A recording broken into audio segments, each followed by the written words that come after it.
Good evening, everyone. Today's seminar is going to be on the topic DAO governance in practice in general. So this research is a talk uh, more on looking inside the ecosystem of a DAO environment as a whole. We will be covering different areas, a DAO as overview, what it is, and then surely we will look into incentives, emergency powers, conflicts, and many much more things.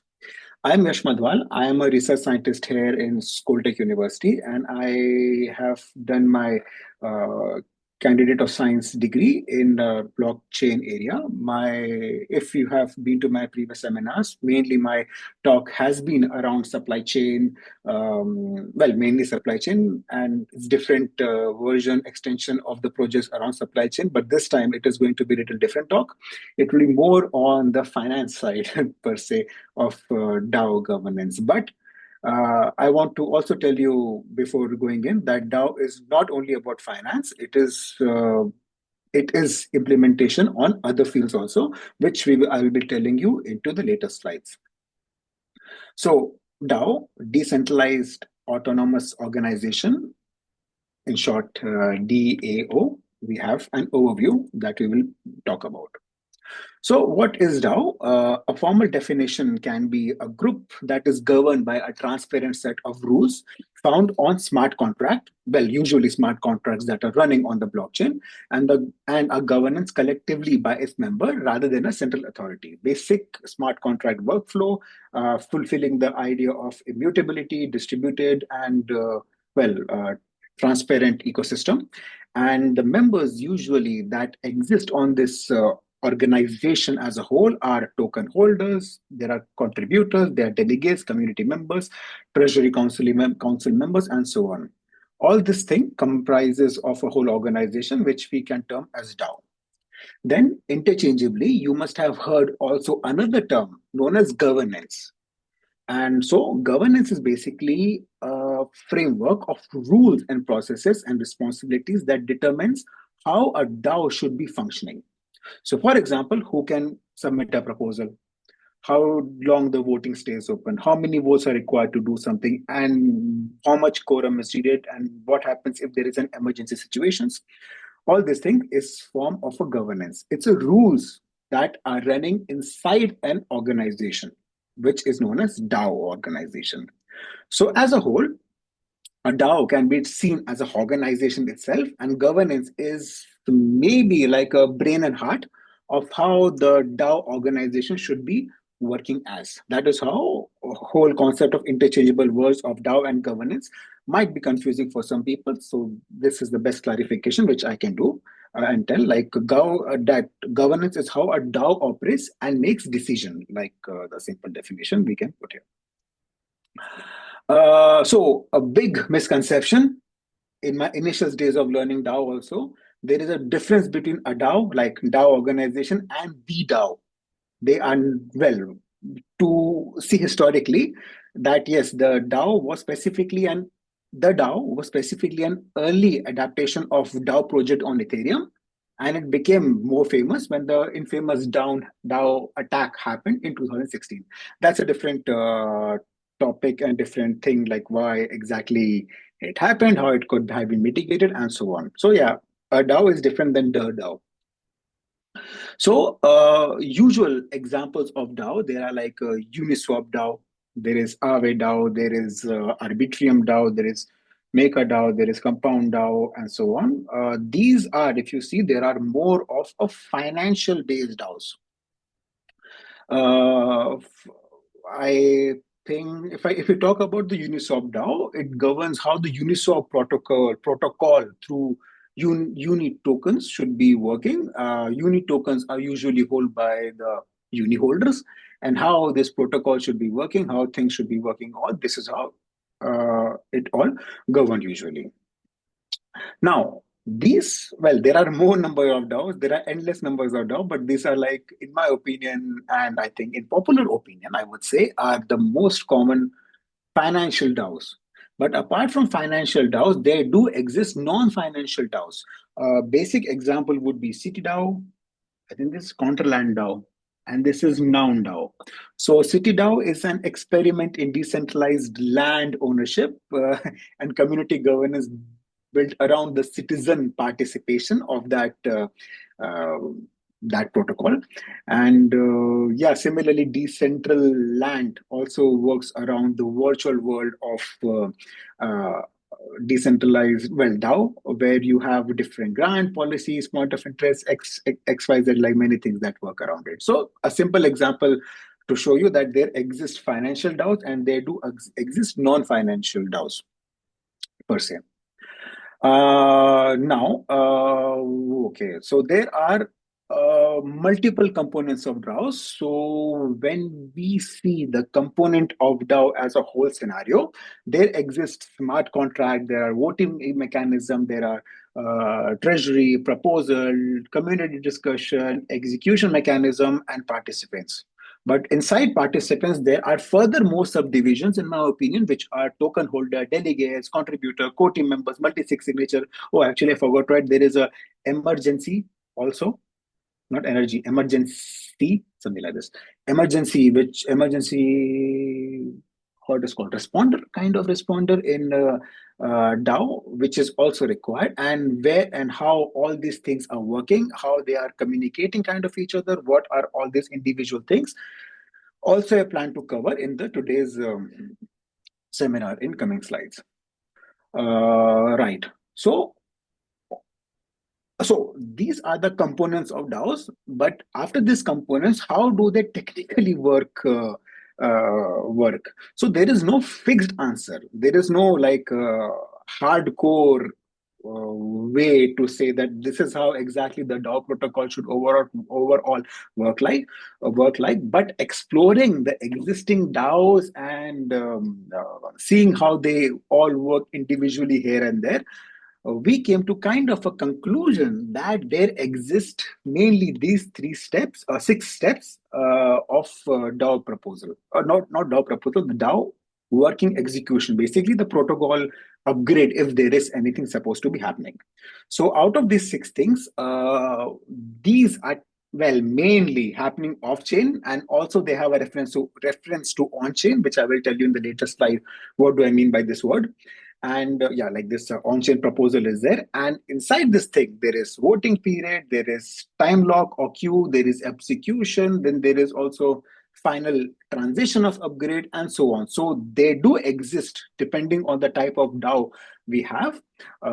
Yeah, depending on type of DAO we have, there do exist intermediary steps, but also this is like a 6-step procedure life cycle which is standardized, common across majority of DAOs. Right. So, like the slide suggests, when you have an idea, it is just like the idea that you table, and tabling the idea usually works in little different formats. So you can table the idea, but when it goes to draft proposal, and yeah, one more thing, all these steps are 6 steps, but each and individual step timeline are also different. So, for example, the draft proposal, I think in Uniswap takes approximately 2 to 5 days. It depends how long you want to keep the voting for. Depends, like there is a comparison existing which is like 3 to 7 days depending on the protocol that you have. Time lock usually is for 1 to 2 days, and execution sometimes they are like quick, and sometimes it might take some extra time. Sometimes what happen, even after voting and before execution, if the voting outcome is, for example, yes, let's say by some percent, let's say 80%, there can exist a challenging period, like basically appeal, like we call when we are not satisfied with the decision. If there is an appeal, then it's another different type of protocol that should be learning. But I think not all protocols are having the appeal period appeals, but I think I think optimized protocol does have appeal.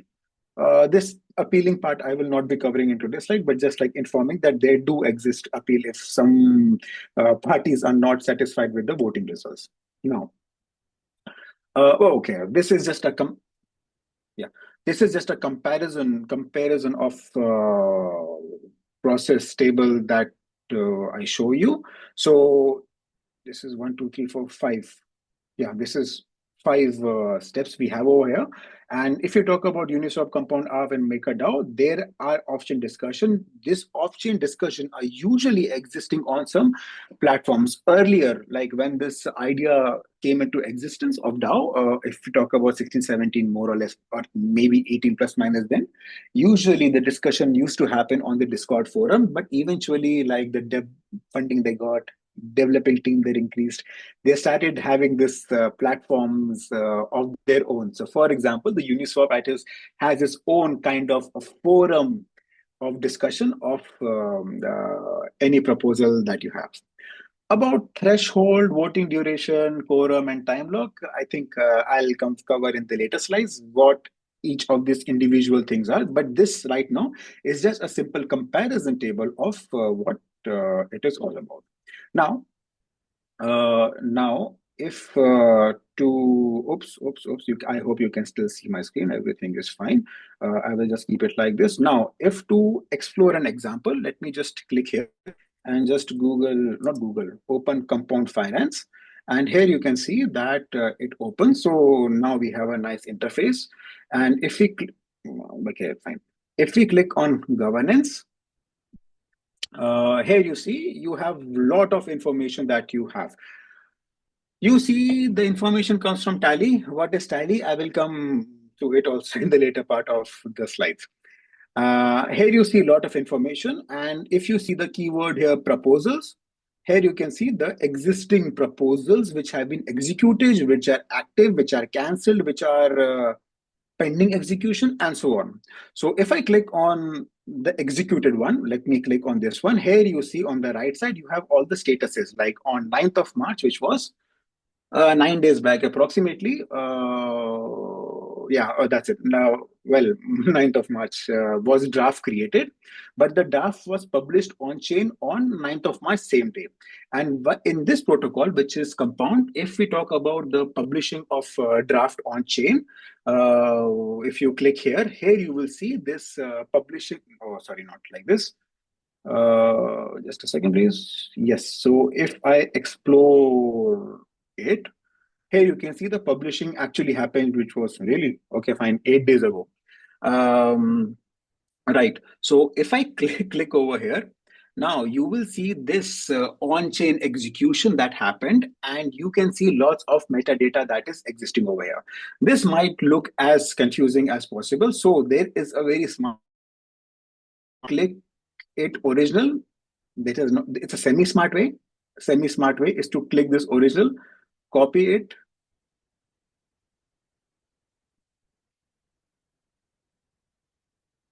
and paste it to hex to string. And you will get some garbage information, but eventually you will see this exact draft, which was posted on chain with some information. And basically what happens here, that it was posted on chain, like motivation, everything and all, and also it gives you a link of what exactly this proposal links to. So now you can copy paste this link and paste it here. You can see it redirects you to the actual, please open.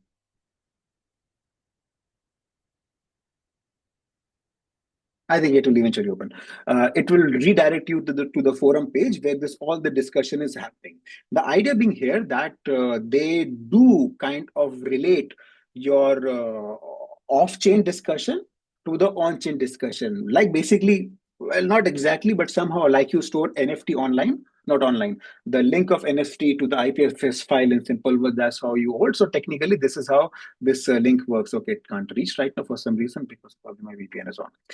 Okay, fine. I hope you get the idea.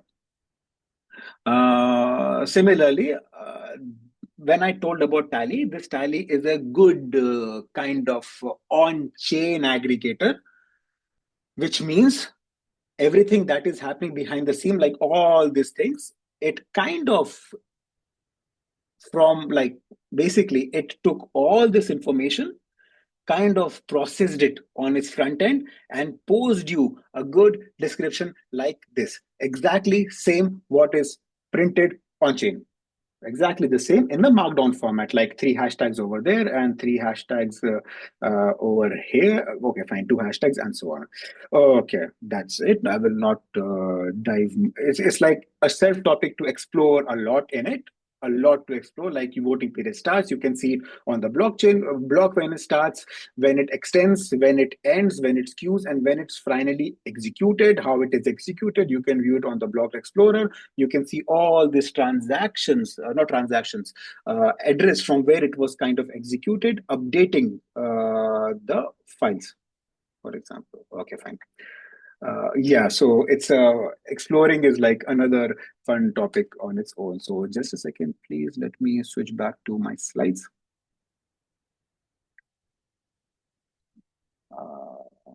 Yes, so you see my slides back. Yeah, so that was a simple example of like live exploring the what compound finance. So now let's go further and let me see if everything is fine. Okay, no questions as of now. Everything looks fine. And uh,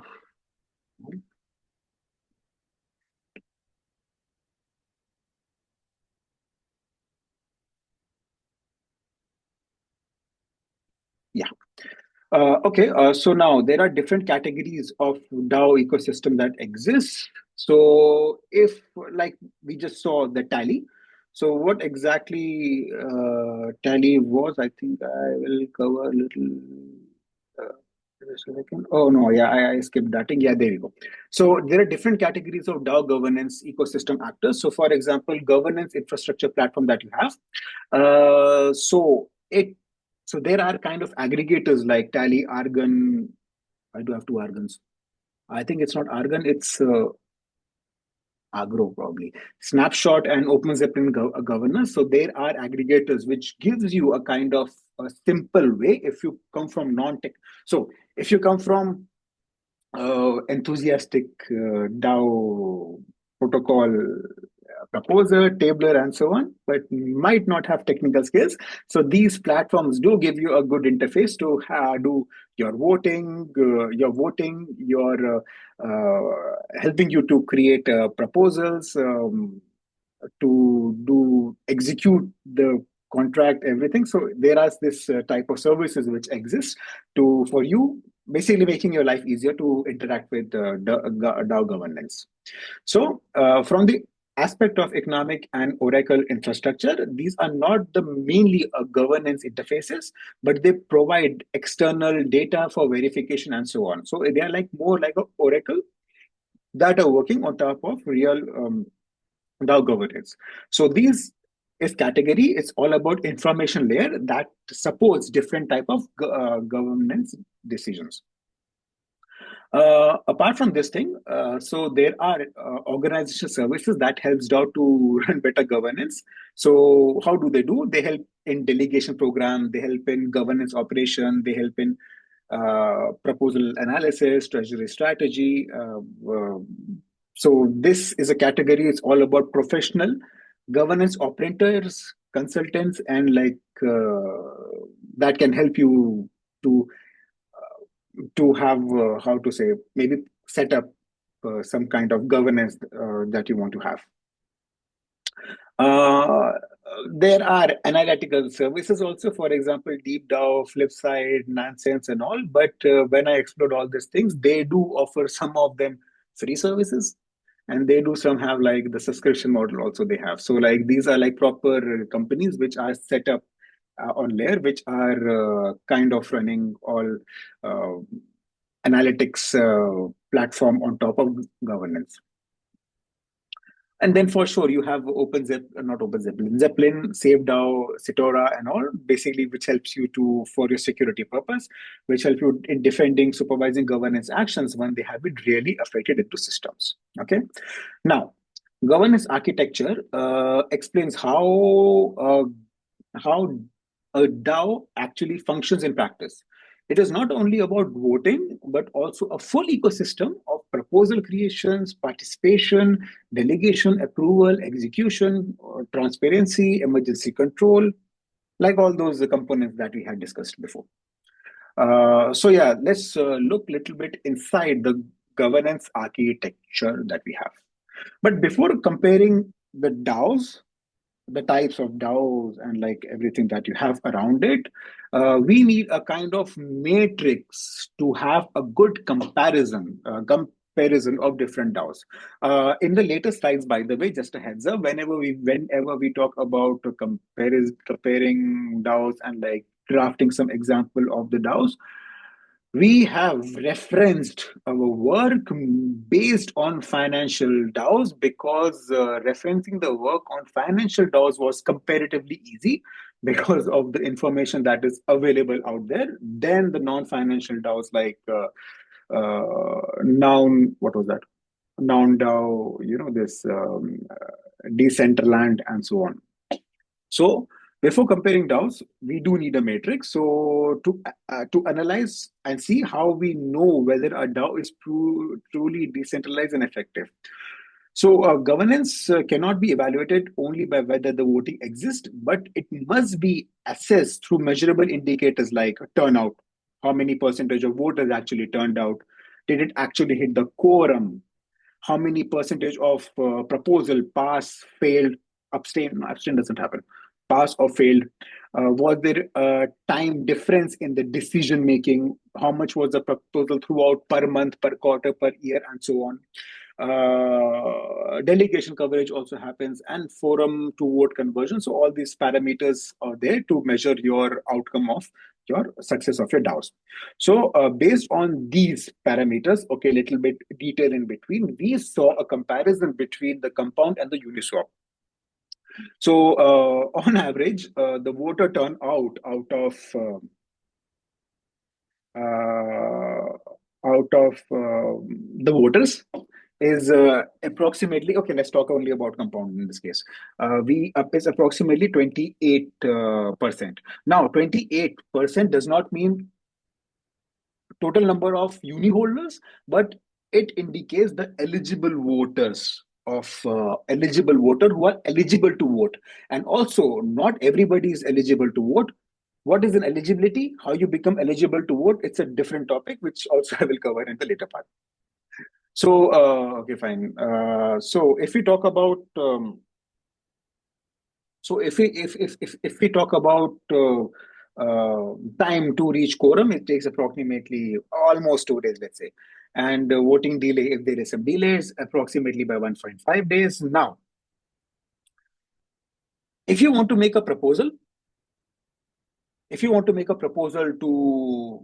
the protocol, what you should be doing, you should be having some compound. It's not that you don't have a zero compound and you come on the platform and you say, I want to make a new proposal.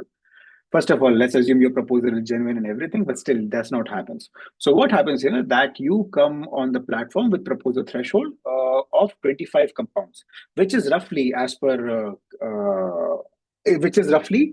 out of 10 million total supply, it's 0.25% supply, which is technically of 0.26% of 9.4 million circulation, not currently, approximately 5 months back. Yeah. Right.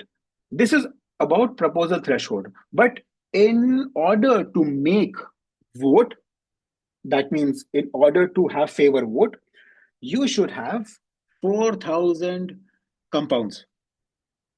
Yeah, 400,000 compounds of token to vote, which means that if eligible voting is some number, and there are only 28% of this eligible voting voters who come into picture, who have enough quorum in the favor of vote, 4,000, that turns out to be that only top 50% of the users hold 99.71% of the delegated tokens. So only these many people, 50, let's say wallet, will be enough to flip, not exactly flip, like change the protocol to say. So basically, again, like in this blockchain organization structure also, the person who has a lot of money for some reason is also the person who decides how the protocol should work for some reason. Okay, I hope you get what I mean. So if we recap, this time the diagram might look a little different because we added a not exactly draft proposal.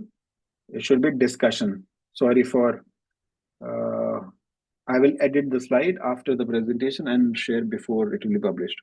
Yes. So a little bit of recap. So there is a discussion that happened. You draft the proposal. You have on-chain proposal. You have the voting period and voting ending over here. Then time lock queue and execution. This is all is happening on chain, and this is all is happening off chain. Now, between voting period and during the voting period and voting period ending, basically there is a discussion that is usually going on, and here the discussion of the person who makes the discussion, how he makes discussion based on proposal, based on activity, is called a participant. Now, these activities of the participant, of how he is discussing and doing everything, determines a lot on his future outcome individually. What does it mean? It means his good participation or the bad participant, which also I will cover in the later slide of the seminar. So discussion happens once the voting period ends. Eventually, the discussion is kind of also null and voided.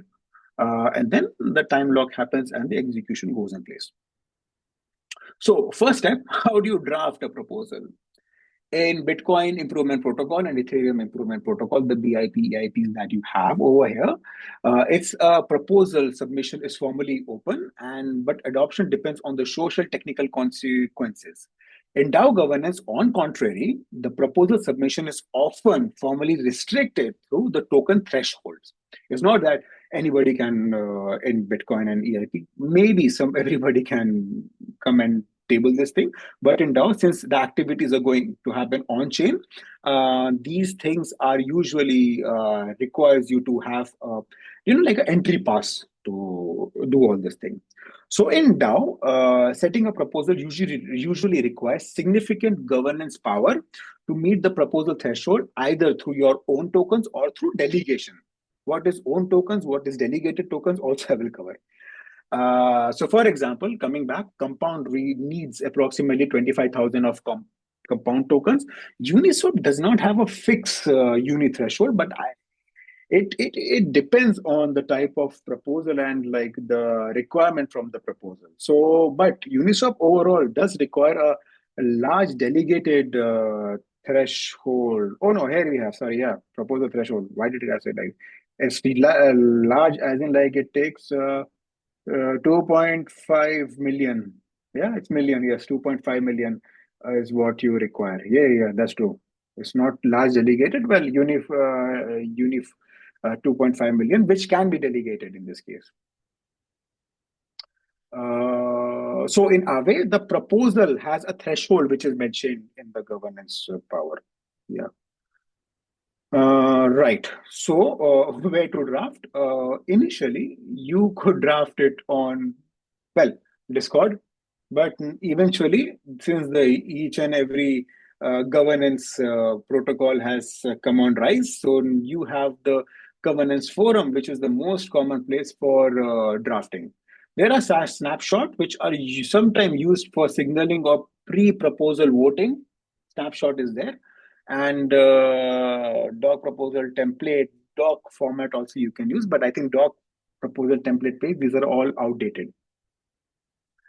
Now, so you have drafted, it has gone on chain, let's assume, and now the governance token and voting rights come into picture.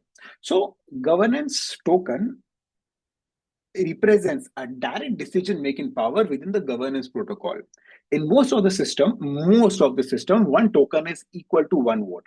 But one token equal to one vote is the case. But and also in some protocol, some protocol does happen like one wallet is equal to one token. One wallet is equal to one token is equal to one vote is equal to one vote. But this might be controlled by two different people. Happens. Proof of one wallet is another protocol which is also exists somewhere. I might not have much information in it. Like one person holding multiple wallets, but to prove that in multiple wallets there was only one person in one wallet. How it can be solved, there is another solution which I will also cover. So voting power is usually measured as snapshot of the block. What does it mean? It means that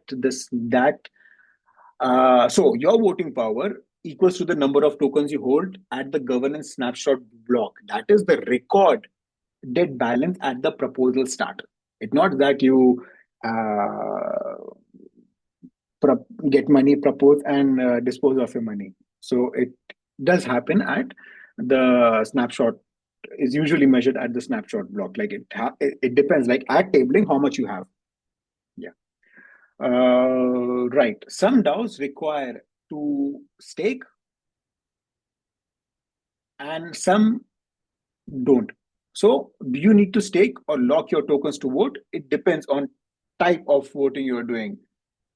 Direct voting, that means it's not required, but sometimes you might require to lock. So for example, in direct voting is like merely holding the token, for example Uniswap, and you cast your vote. That's it. But some protocols like Curve, they give you CRV. So this is required for locking during the voting period. And once the voting period is over, I think they return you back. So yeah, do you need to stake or lock lock your tokens to vote?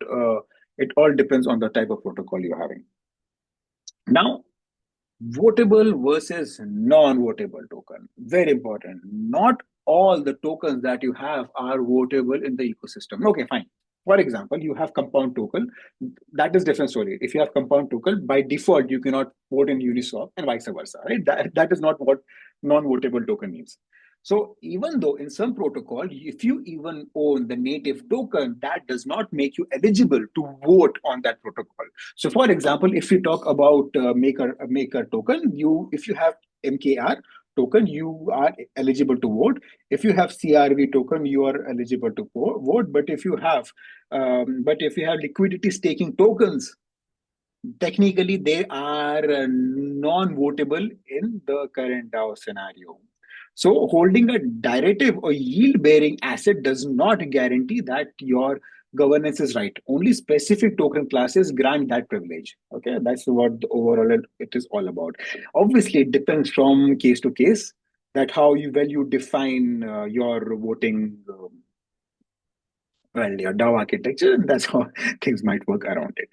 Now, delegation mechanism. Token is there. Now, delegation. Now, what is token and delegation? They're working as. So, delegation enables token holders to transfer voting power without transferring any ownership. So, for example, there is person A, there is person B. Person A has 20 tokens and person B has 30 tokens. But the protocol says that minimum 50 is required, right? Actually, let's make it like this.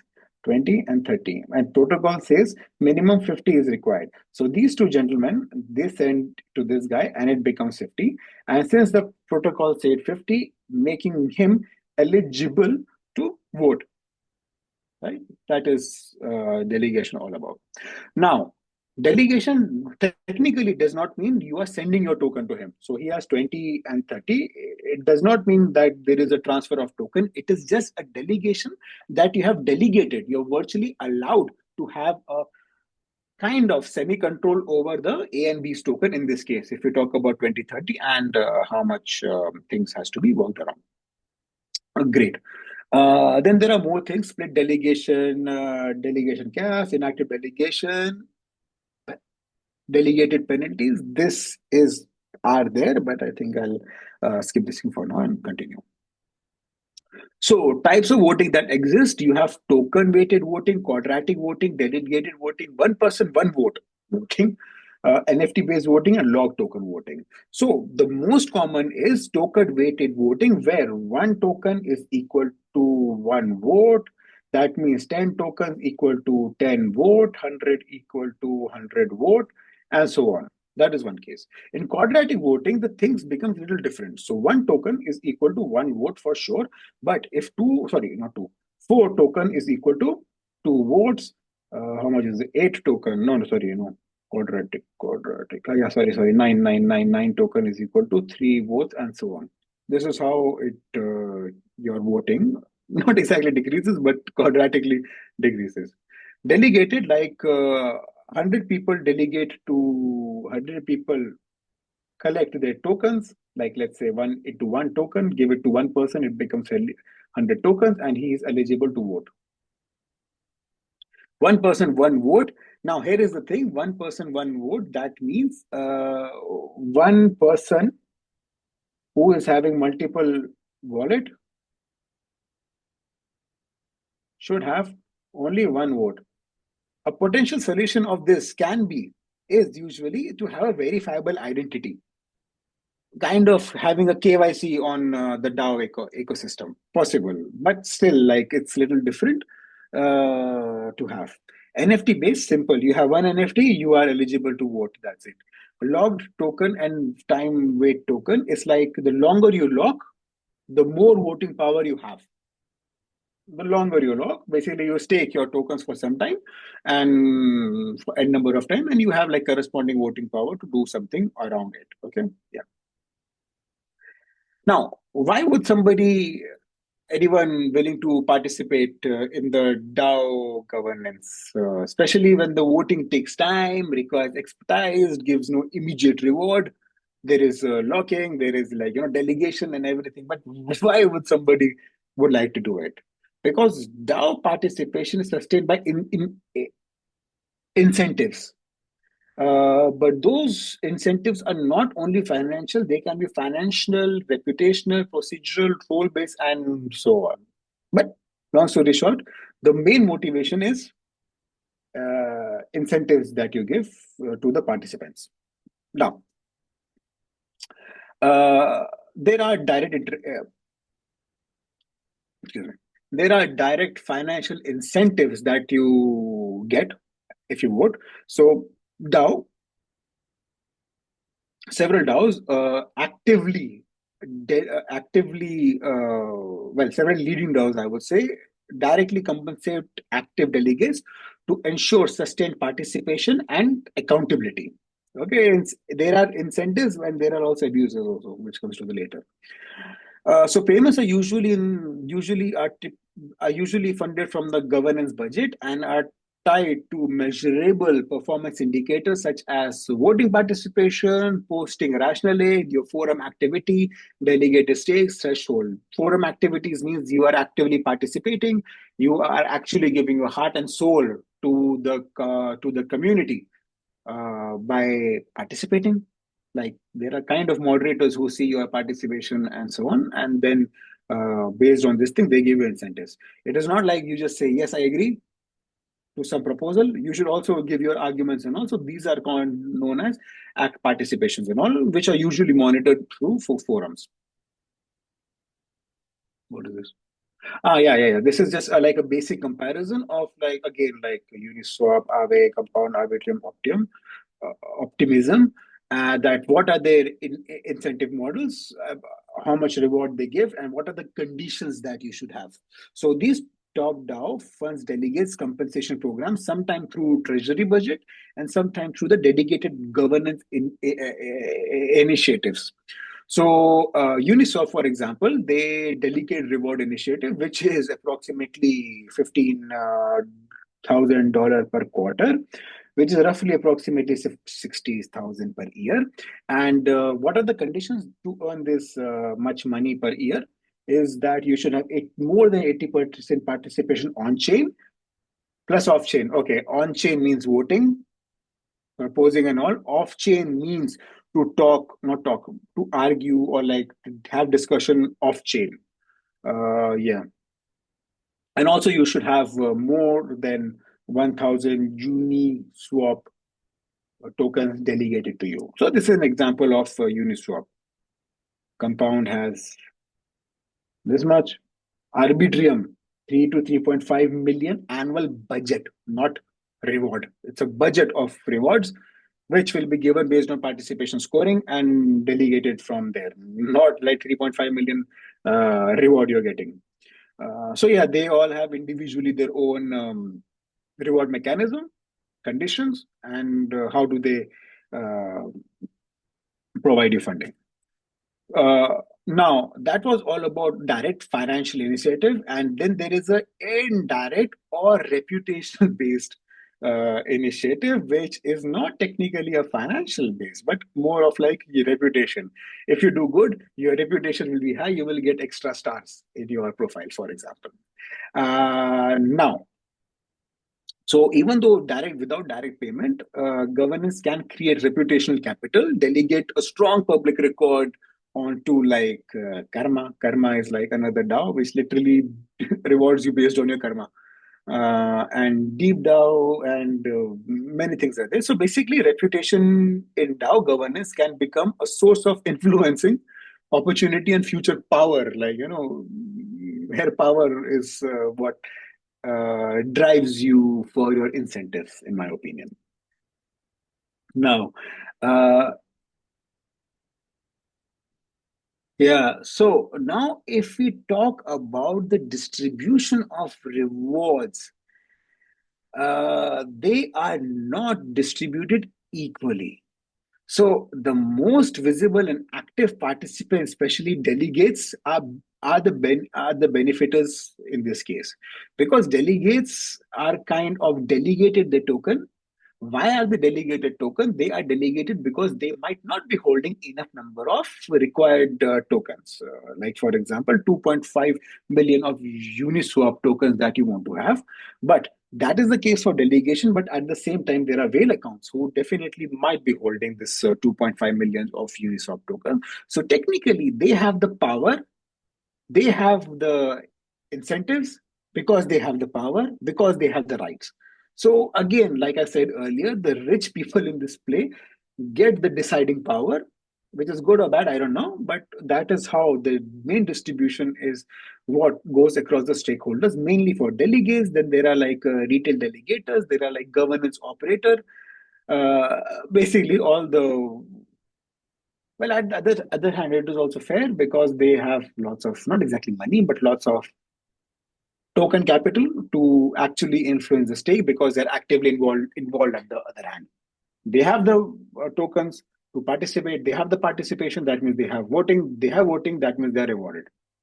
Probably that is the my opinion on the spot. Like I think so. Now, participation. You participate, you get rewarded.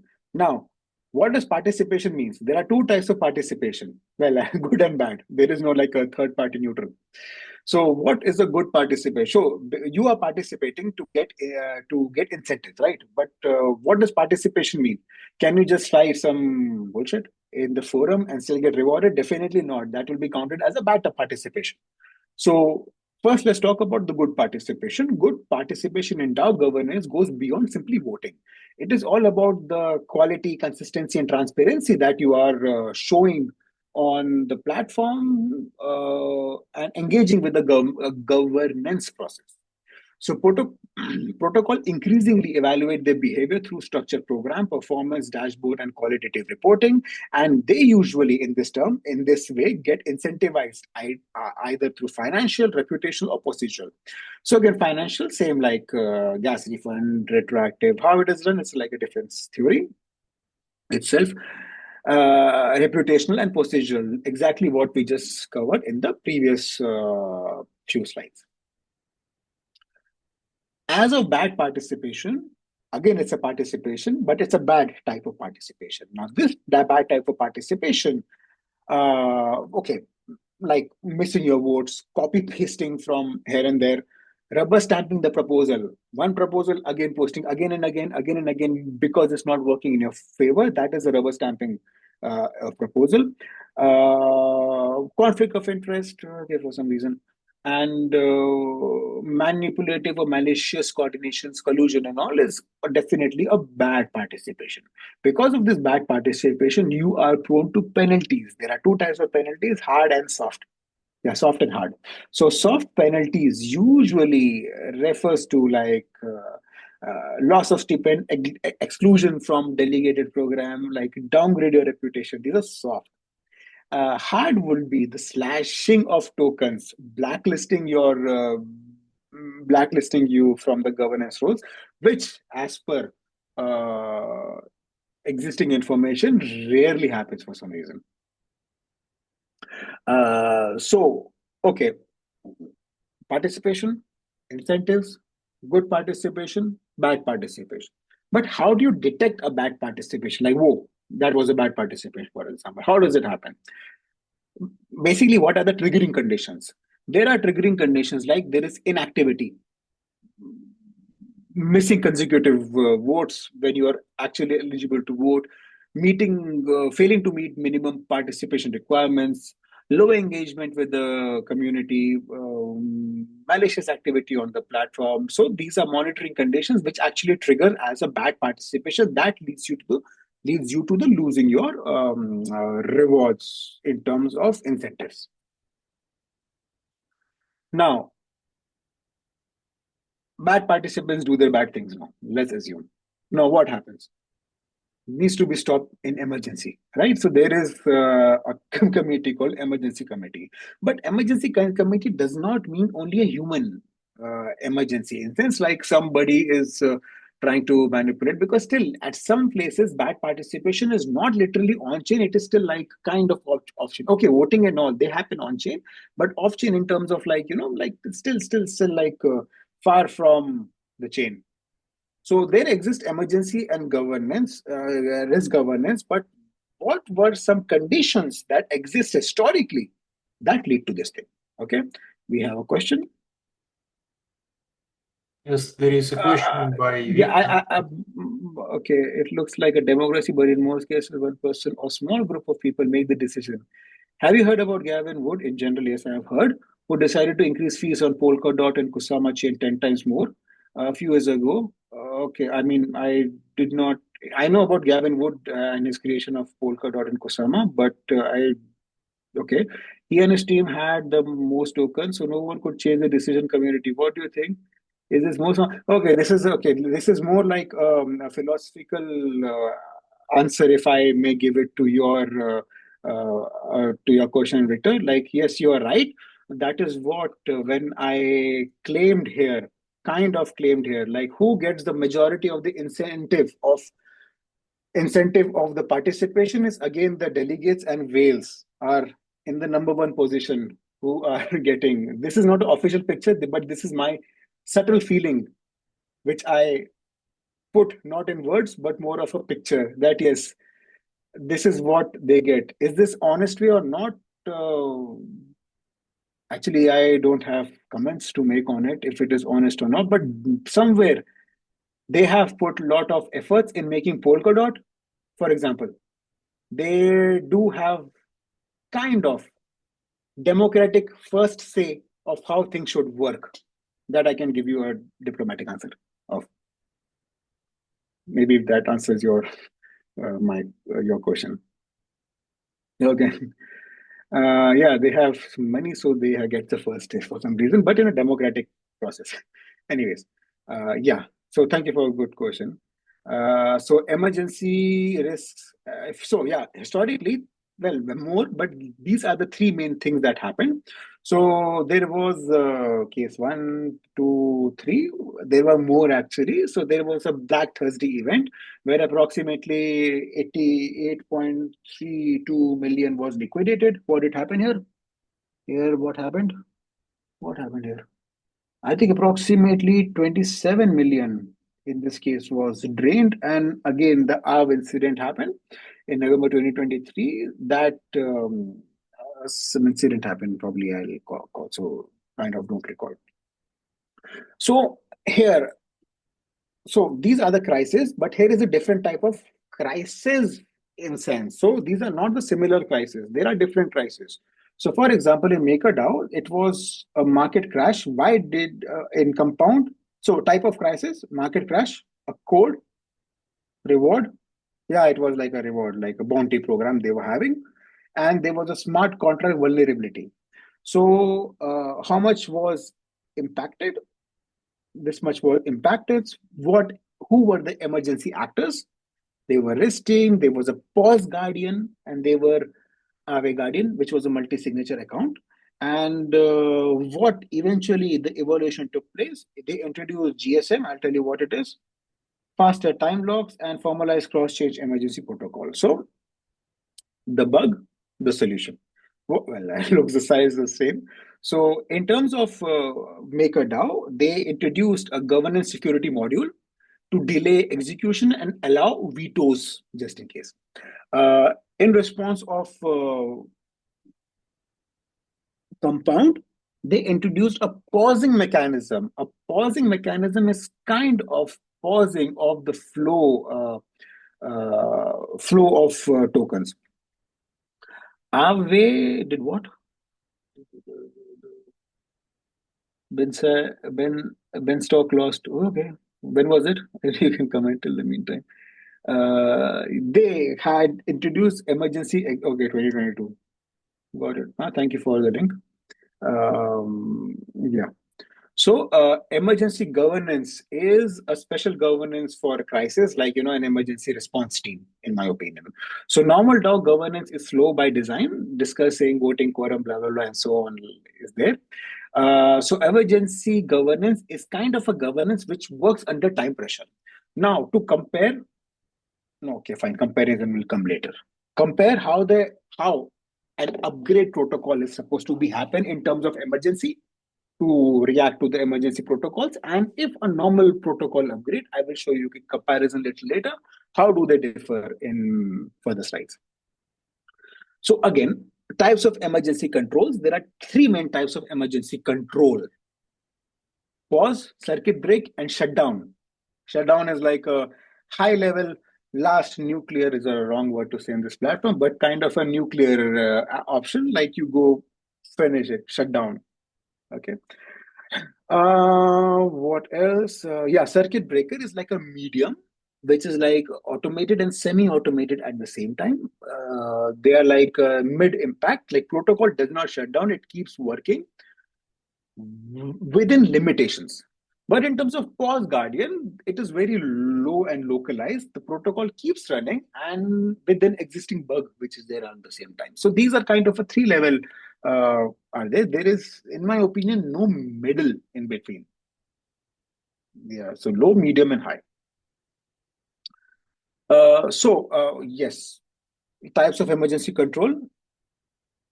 Who is accountable for what type of emergency usually? So if we talk about pausing, usually it is on chain, it is auditable, yes, and it is usually temporary until actively unpaused. It is active, but still until it is unpaused. So there are guardian and emergency councils that are either elected by the token holders in terms of Aave and Compound, or appointed by a core team, like maybe in terms of Polkadot and Kusama. The core team is appointed by the company itself, and later it's rectified via governance vote and so on. That is like, it depends on the type of protocol. Okay, so time bound. So they are time bound and revocable. It depends. So like when it is shut down, it is permanent. Pause is usually like for some time. Circuit break is like a parallel, like slowly working, but at the same time working. Is it auditable? Auditable, yes, all of them are auditable. So if revoked, who? So DAO can reassign guarded multiple signature. Like basically this is a table which is like full information. Probably I'll just have a look actually. Just think what to tell more in detail. Right. So this is the governance design, and this is the emergency powers in the DAO itself. The emergency powers in the DAO itself.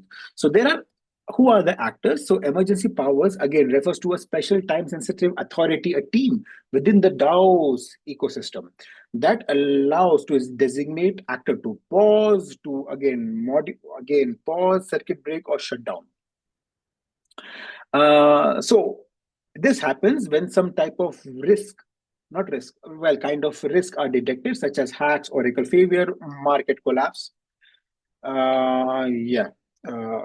Usually this is how the emergency powers are working in the DAO.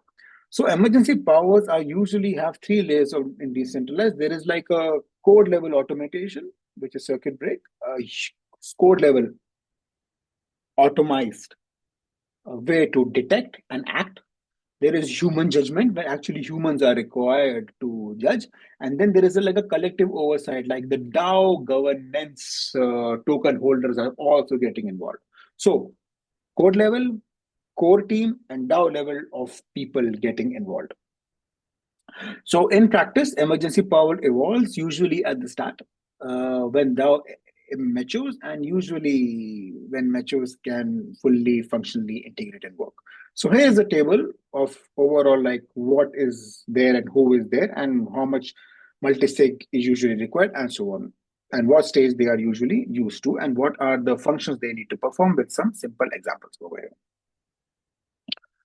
By the way, all the table that I'm presenting, it is still in the work in progress paper that we are working on. So let's hope once it is published, you will be able to see all this tables in that published output. So how the emergency is determined? So again, like how it is determined. So there are automatic triggers and there are manual triggers and governance triggers, right? So emergency is not determined by a single mechanism. It may be flagged automatically by the protocol safeguard, identified manually by guardian or a team, or recognized at governance level whether the problem is systematic. Once detected, the typical response path is detection, intervention, and resolution. That is usually the triggering response path. How this response path is done is usually through this people who are in power in the DAO governance, right? This is how it goes. So now here is a comparison of a routine operation versus emergency operation. So for example, if there is a detection, it checks the capability of the detection. So if it is like a light detection, like still it does not affect the protocol as a whole, it will still mainly go through a normal process. Normal process means like a simple community discussion, token, voting, holding, execution will take same time. It will take 5 to 10 days depending on the protocol and will happen. But in emergency, it will comparatively go much faster, probably from 10 to 5 days to 5 to 12 hours, depending on the urgency and the structure. This is how it will go. So these are some type of emergency flags and where they appear. So there are appearing at contract level, at Oracle malfunction, at stablecoin if getting depegged. Sorry. Unusual withdrawal, total value logged drops suddenly, and governance exploit attempts if this happens. So these are some flags, and based on these flags, they can be conditions which are triggered and detection where you can see actually on there. So oracles are not technical components, they are also governance critical trust layer. If oracles are manipulated, delayed, and disputed or politically controlled, the DAO may work in wrong on-chain decision, even if the voting system is functionally correct. Which means that even if the voting passes, but the proposal that was tabled was wrong, so that is an abuse. Probably again, the whales in the system who have a lot of money, who have not exactly a lot of money, who have a lot of token power, they might abuse the system on their own by, for example, increasing the fees not 10 times this time, let's say 100, for example, 100 gas fees, in the protocol. That is okay, maybe it is in their favor, but in majority, it's a kind of an abuse, I would say. So abuse is like manipulating data fees, exploiting delays, gaming dispute process, and many things. This is a simple example of abuse that you have on the voting power. Now, these are some form of, yeah, exactly. This is a form of abuse that happens, with the description, data manipulation, latency, disputing gaming, governance capture, and all. So data manipulation, like simple false or distorted information input you're giving to the system.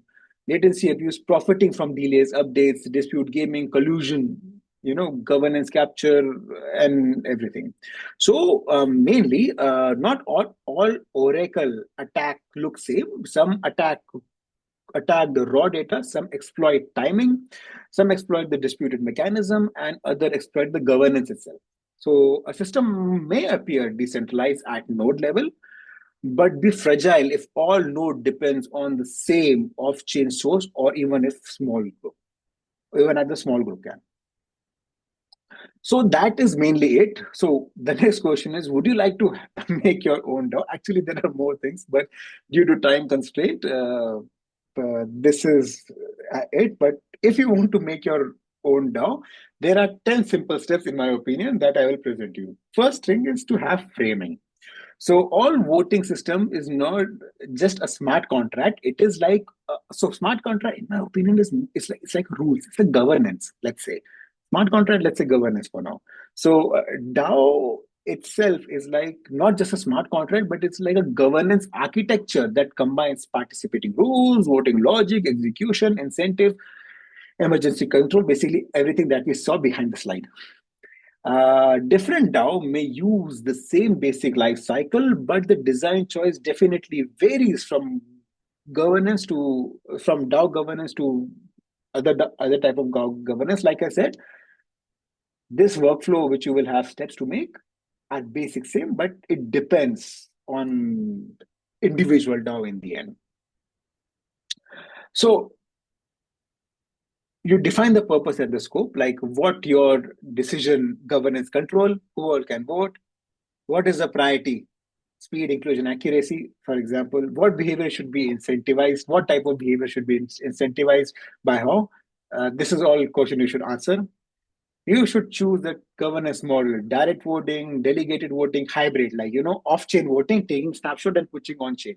Hybrid voting, because voting can be expensive if you're continuously voting, for example, for every protocol. Depends if your DAO is continuously having lots of proposals. You can have hybrid voting also. So then you choose a type of voting: quadratic voting, one token voting, reputation-based voting, how to add protection against whale captures. Also, it's possible that you can do. So voting logic determines how to influence is distributed. So choose the infrastructure off-chain, like snapshot-based you want to have, or like on-chain, like, governor contract. Hybrid is like forum, snapshot, and then on-chain execution. I did not try right over here. I don't know. Set the core parameter. That means what should be the proposal threshold, how much quorum you should have, what is the voting duration, time log, and then queuing, then execution. Two more points I forgot to add here. Right. Based on this thing, in the governance system, you can add incentives and accountability, like what will be the financial incentives, what will be the reputational incentives, procedural incentives, accountability for inactivity or low quality participation that you can have, and all. You can then design emergency power if you are overconfident that your DAO is flawless.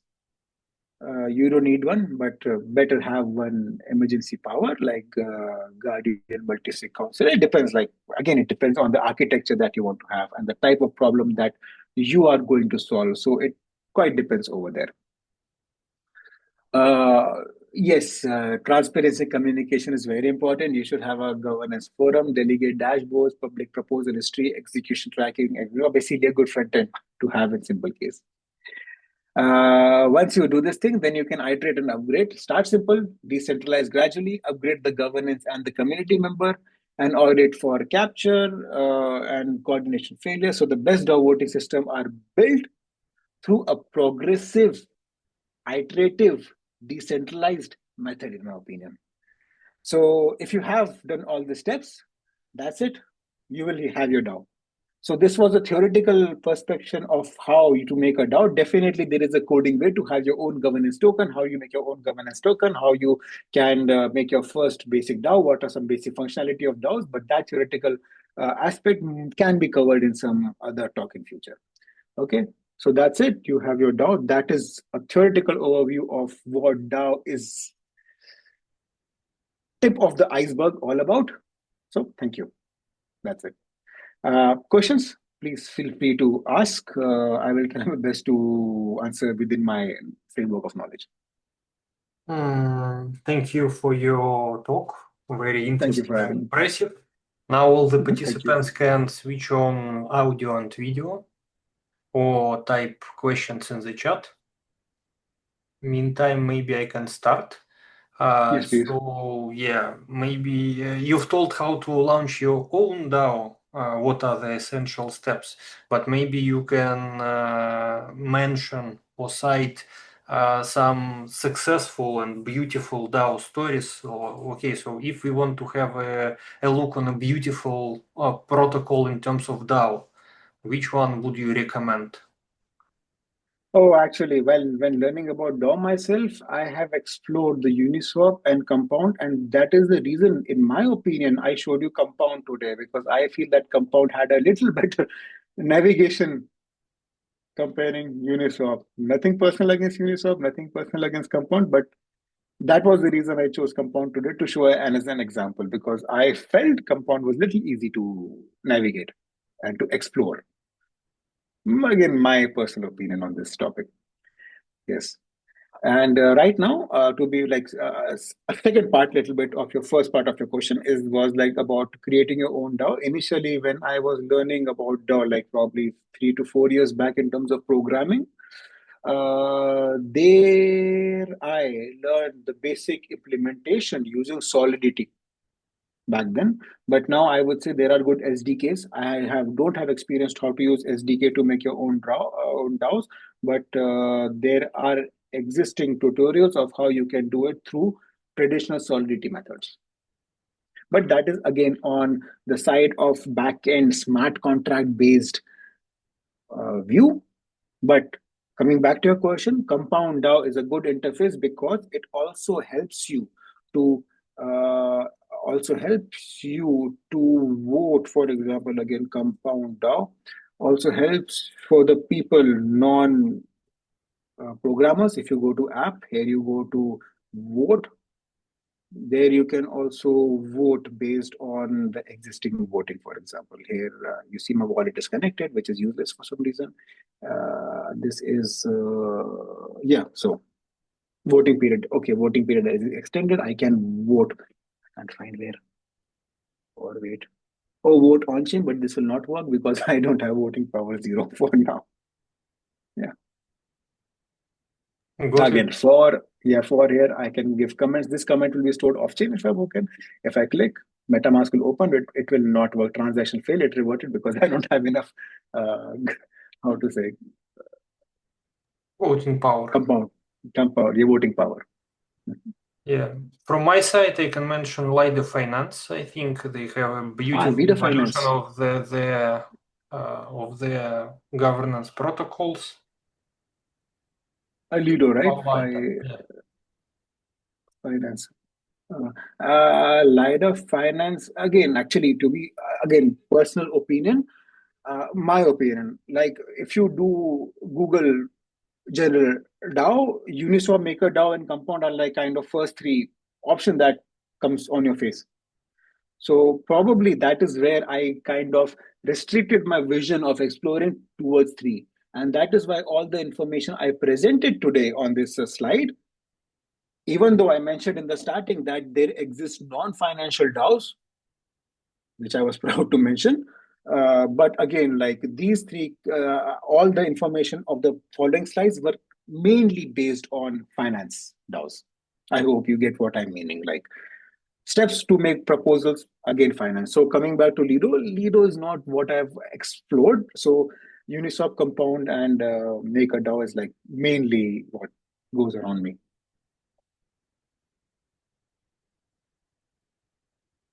Sorry, I'm muted. Yeah. Anton Ledrov writes, thank you very much. What do you think about DAO based on public permission blockchains?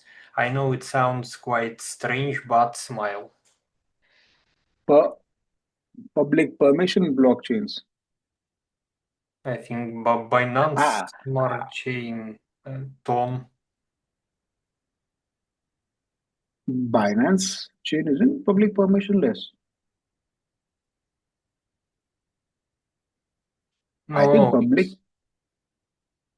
Ethereum is public permissionless, like Polkadot, Binance. Polkadot and all. Hyperledger Fabric, that is. Then private. Private. Public, I mean, yes, Hyperledger Fabric should be private. Okay. Let me talk about both in my opinion. Public permissioned and like Polkadot and all.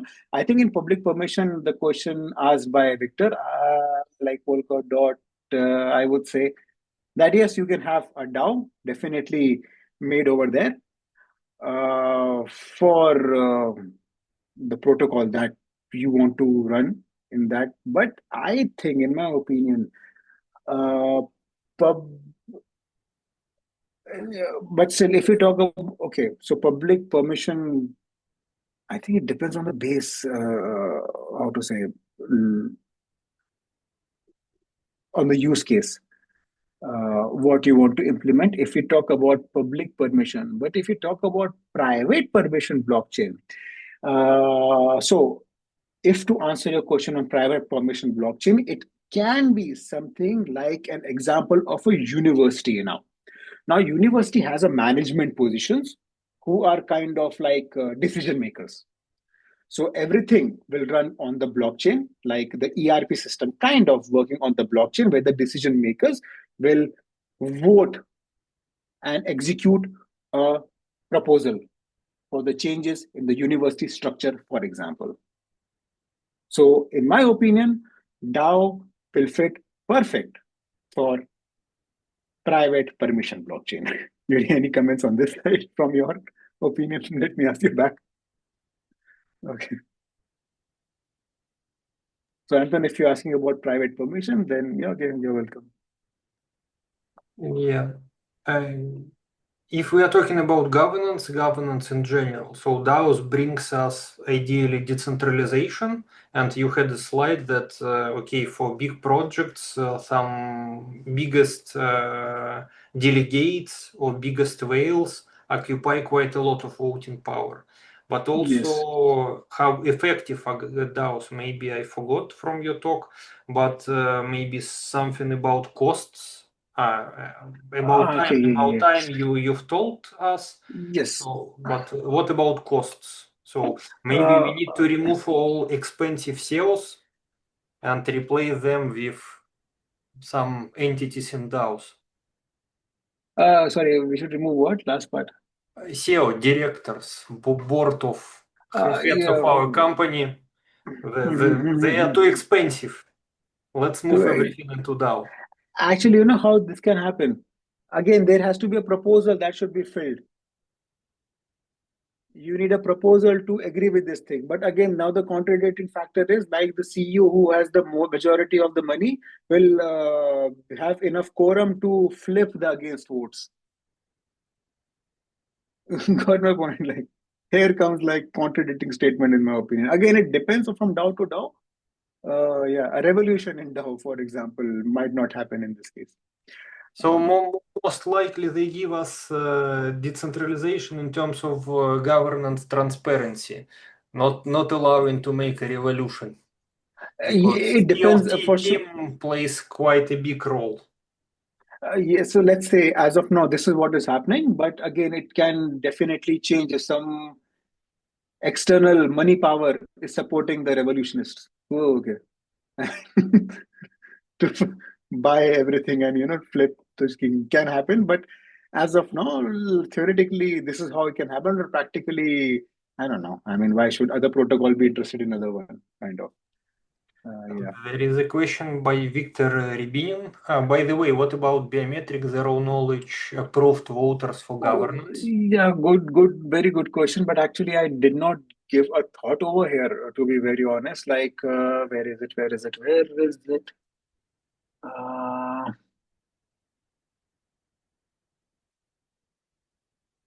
Yeah. So, I mean, kind of type of voting if we talk. So, we have weighted voting where you have one vote is one token is equal to one vote, and so on.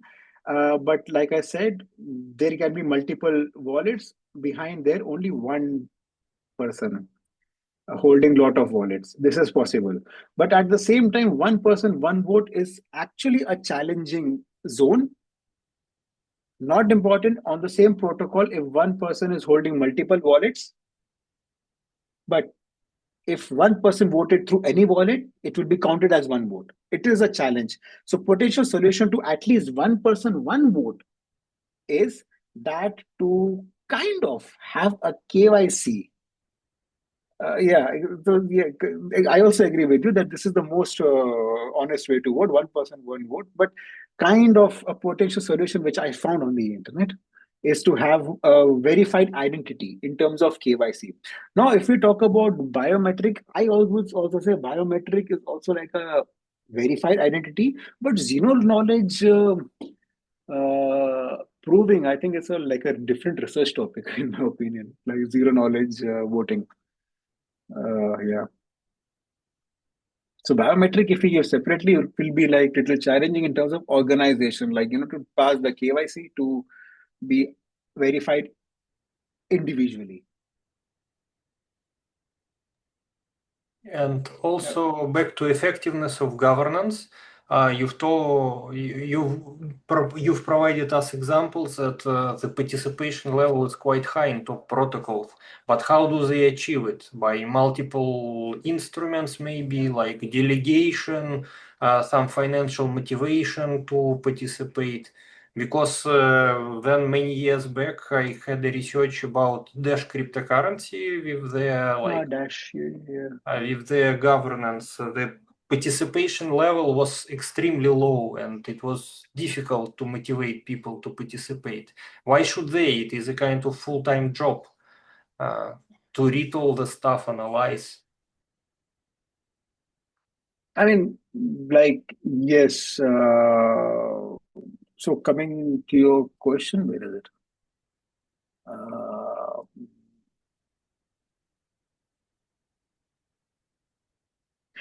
Okay, like again, visual explode analysis answer is this thing. Like if we see, here is approximate reward. So for example, the compound gives you 10 per quarter, 10 per quarter. But if we check compound dashboard, and if you open dashboard,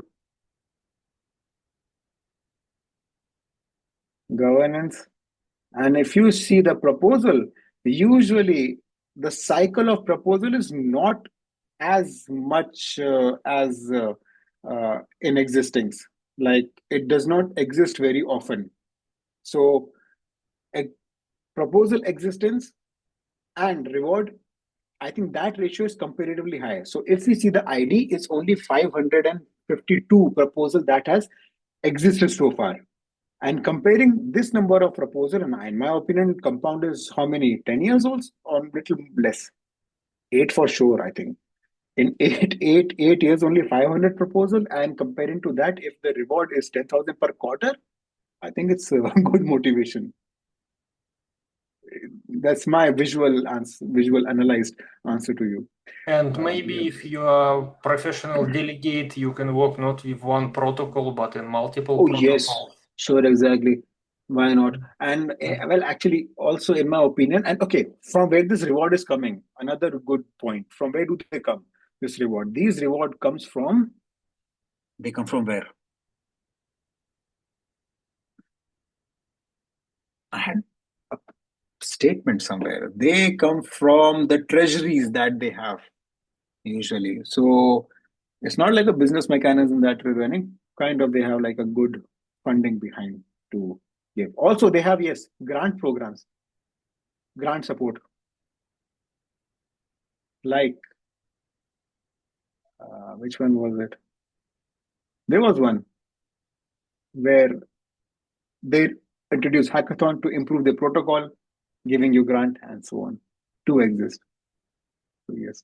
Got it. Thank you. There is a comment by Victor Rybinin. Kusama motivated with NFTs that you could sell or collect. Okay. Oh yes, I remember this.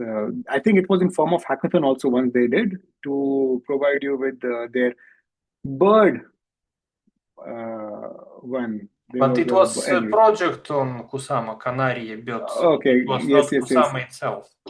Okay, it was a project on Kusama, but they promised to give you Canaria bird. Yeah, I got it, which you're mentioning about. Any other questions? Seems that no. Yeah, Actually, thank you. there is, you're welcome. Thank you for having. There is a lot, actually. This is the best I was could tell you, actually. There is like, it's a deep ocean of governance itself. That is why we are drafting kind of an SOK paper around it. That is what it should be telling you. Yeah. So thank you for having me on your All seminar. the best. And Thank we you so will much. be pleased to see you with your future research. Yeah, thank Bye. you so much. Good day. Bye-bye.